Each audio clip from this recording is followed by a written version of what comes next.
The Millau Viaduct in France is a work of engineering virtuosity.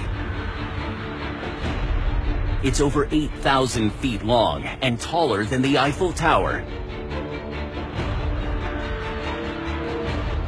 For engineer Michel Villajour, building this gargantuan structure is the challenge of a lifetime. Michel's biggest challenge? Figure out a way to move the bridge's 1.5-mile steel deck from the staging area out into the open air, high above the Tarn Valley. It was necessary to create a system where the launching force was created pier by pier in such a way that no force, no bending was produced in the piers.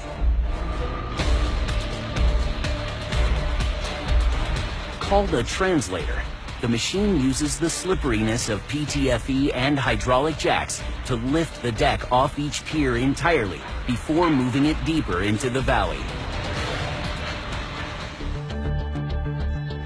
Each translator uses 2 wedge-shaped blocks coated in PTFE. A hydraulic ram pulls the upper wedge, which slides it up the lower wedge.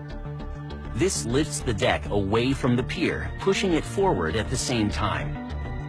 The lower wedge then slides backwards, lowering the deck back onto the pier. Each cycle moves the deck approximately 2 feet. 7 temporary piers are built across the valley. But as the 1.5-mile deck is pushed out into the void, the course is not straightforward. Here, from the north abutment, we can first see the curve of the bridge. The bridge is curved with a radius of 20 kilometers, which is very, very large.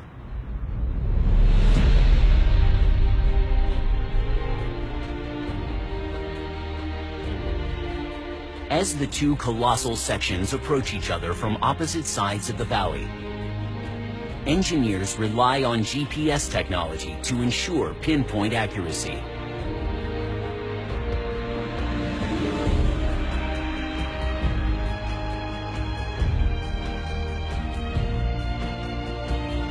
"15 months after the first attempt, the 2 sections of deck finally meet above the Tarn Valley. And incredibly, they're only off by a few millimeters.